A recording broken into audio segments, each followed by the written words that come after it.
भगवान के रूप में श्री वामन भगवान प्रकट हुए हैं। बोलो वामन भगवान की जय।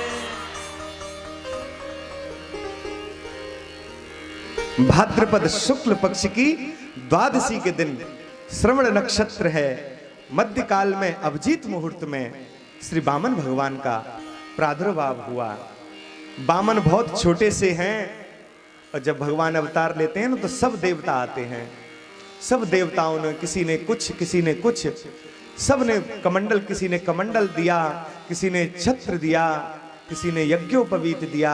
सब देवताओं ने मिलकर स्तुति की और अंत में बृहस्पति जी बोले मैं तुम्हें दीक्षा देता हूं।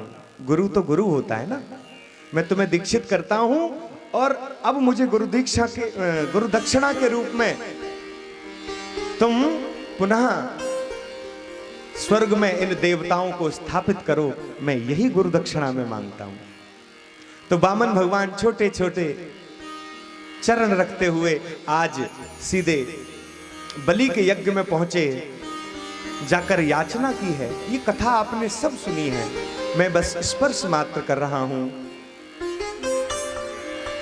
कथा वही है जो कुछ संदेश देकर जाए, और बाकी कथाएं तो ऐसी भी हैं जिनको आप सुनते रहोगे लेकिन कोई लाभ नहीं होगा, क्योंकि हमारी बुद्धि और विवेक का स्तर इतना नहीं है कि हम उस कथा को समझ सकें। कुछ कथाएं ऐसी होती हैं लेकिन उनको सरलतम तरीके से प्यार से यदि समझाया जाए तो वो समझ में भी आती है। वामन भगवान पहुंचे हैं बलि के यहां, और जैसे यज्ञ के बाहर खड़े हैं ना, यज्ञशाला के बाहर खड़े हैं और पता चला बलि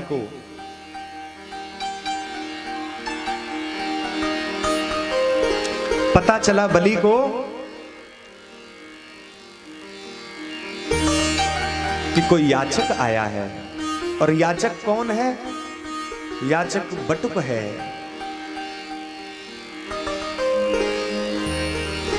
याचक आया है कौन? बोले छोटे से ब्राह्मण देवता आए हैं, बालक, छोटा सा बालक आया है कोई। बोले क्यों? बोले कोपिन धारण कर रखी है, छत्र है, हाथ में कमंडल है, छोटे से वामन के रूप में आए हैं।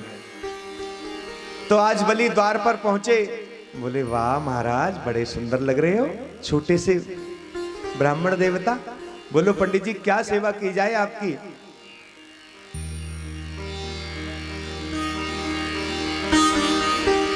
बोले राजा, हम दान की इच्छा से आए हैं, हमें कुछ दान दो आप। बोले आपको क्या दान दूं? इतने छोटे से हो आप, इतने प्यारे से हो, आपको मैं दान दूं भी तो क्या दान दूं आपको? बताओ क्या दान दूंगा मैं आपको? आप एक काम करो, मेरे राज्य में ही रुक जाओ।